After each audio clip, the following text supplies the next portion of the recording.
किसी नगर में एक धनी व्यापारी रहता था। दूर दूर तक उसका व्यापार फैला हुआ था। नगर के सभी लोग उस व्यापारी का सम्मान करते थे। इतना सब कुछ संपन्न होने के बाद भी वह व्यापारी बहुत दुखी था, क्योंकि उसका कोई पुत्र नहीं था, जिस कारण अपने मृत्यु के पश्चात व्यापार के उत्तराधिकारी की चिंता उसे हमेशा सताती रहती थी।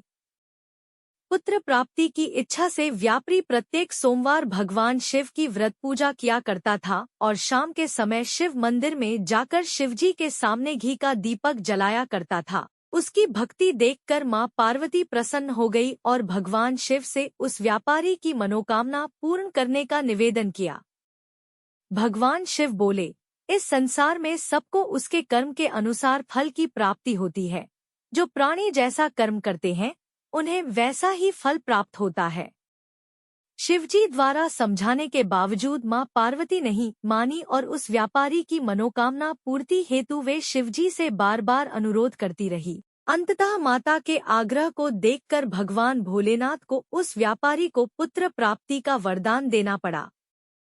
वरदान देने के पश्चात भोलेनाथ मां पार्वती से बोले, आपके आग्रह पर मैंने पुत्र प्राप्ति का वरदान तो दे दिया, परंतु इसका यह पुत्र 16 वर्ष से अधिक समय तक जीवित नहीं रहेगा।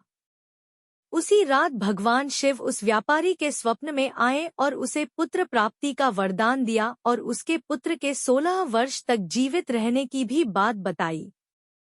भगवान के वरदान से व्यापारी को खुशी तो हुई, लेकिन पुत्र की अल्पायु की चिंता ने उस खुशी को नष्ट कर दिया।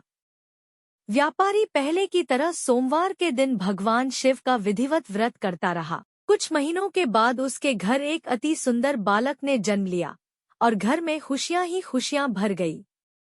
बहुत धूमधाम से पुत्र जन्म का समारोह मनाया गया, परंतु व्यापारी को पुत्र जन्म की अधिक खुशी नहीं हुई, क्योंकि उसे पुत्र की अल्पायु के रहस्य का पता था। जब पुत्र 12 वर्ष का हुआ तो व्यापारी ने उसे उसके मामा के साथ पढ़ने के लिए वाराणसी भेज दिया। लड़का अपने मामा के साथ शिक्षा प्राप्ति हेतु चल दिया। रास्ते में जहां भी मामा भांजे विश्राम हेतु रुकते, वहीं यज्ञ करते और ब्राह्मणों को भोजन कराते। लंबी यात्रा के बाद मामा भांजे एक नगर में पहुंचे। उस दिन नगर के राजा की कन्या का विवाह था, जिस कारण पूरे नगर को सजाया गया था। निश्चित समय पर बारात आ गई, लेकिन वर का पिता अपने बेटे के एक आंख से काने होने के कारण बहुत चिंतित था। उसे भय था कि इस बात का पता चलने पर कहीं राजा विवाह से इनकार न कर दे, इससे उसकी बदनामी भी होगी। जब वर के पिता ने व्यापारी के पुत्र को देखा तो उसके मस्तिष्क में एक विचार आया। उसने सोचा, क्यों न इस लड़के को दूल्हा बनाकर राजकुमारी से विवाह करा दूं। विवाह के बाद इसको धन देकर विदा कर दूंगा और राजकुमारी को अपने नगर ले जाऊंगा। वर के पिता ने लड़के के मामा से इस संबंध में बात की। मामा ने धन मिलने के लालच में वर के पिता की बात स्वीकार कर ली। लड़के को दूल्हे का वस्त्र पहनाकर राजकुमारी से विवाह कर दिया गया। राजा ने बहुत सारा धन देकर राजकुमारी को विदा किया। शादी के बाद लड़का जब राजकुमारी से साथ लौट रहा था तो वह सच नहीं छिपा सका और उसने राजकुमारी के ओढ़नी पर लिख दिया, राजकुमारी, तुम्हारा विवाह मेरे साथ हुआ था। मैं तो वाराणसी पढ़ने के लिए जा रहा हूँ और अब तुम्हें जिस नवयुवक की पत्नी बनना पड़ेगा वह कान्हा है।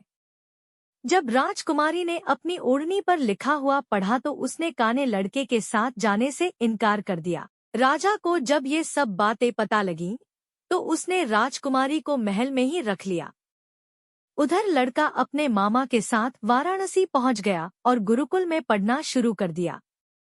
जब उसकी आयु 16 वर्ष की हुई तो उसने यज्ञ किया। यज्ञ के समाप्ति पर ब्राह्मणों को भोजन कराया और खूब अन्न वस्त्र दान किए। रात को वह अपने शयन कक्ष में सो गया। शिव के वरदान के अनुसार शयनावस्था में ही उसके प्राण पखेरु उड़ गए।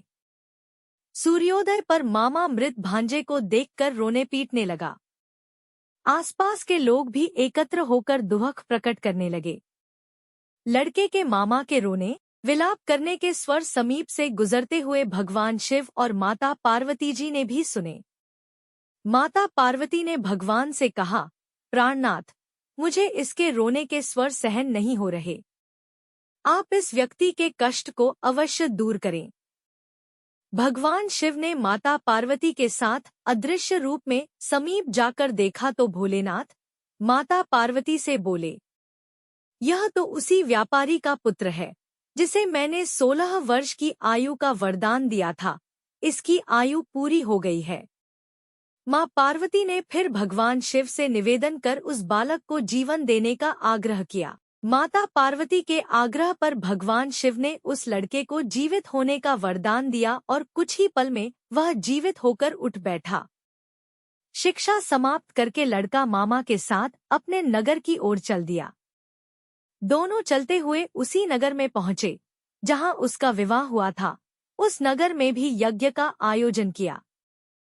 समीप से गुजरते हुए नगर के राजा ने यज्ञ का आयोजन देखा और उसने तुरंत ही लड़के और उसके मामा को पहचान लिया।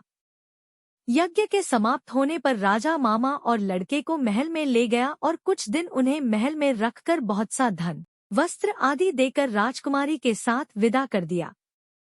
इधर भूखे प्यासे रहकर व्यापारी और उसकी पत्नी बेटे की प्रतीक्षा कर रहे थे।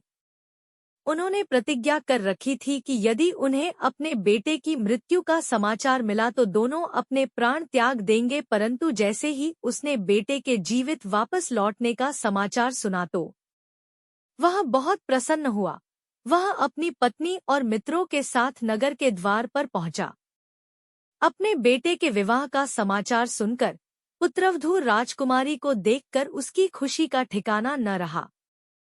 उसी रात भगवान शिव ने व्यापारी के स्वप्न में आकर कहा, हे श्रेष्ठी, मैंने तेरे सोमवार के व्रत करने और व्रत कथा सुनने से प्रसन्न होकर तेरे पुत्र को लंबी आयु प्रदान की है। पुत्र की लंबी आयु जानकर व्यापारी बहुत प्रसन्न हुआ। शिव भक्त होने तथा सोमवार का व्रत करने से व्यापारी की सभी मनोकामनाएं पूर्ण हुईं। इसी प्रकार जो भक्त सोमवार का विधिवत व्रत करते हैं और व्रत कथा सुनते हैं, उनकी सभी इच्छाएं पूरी होती हैं।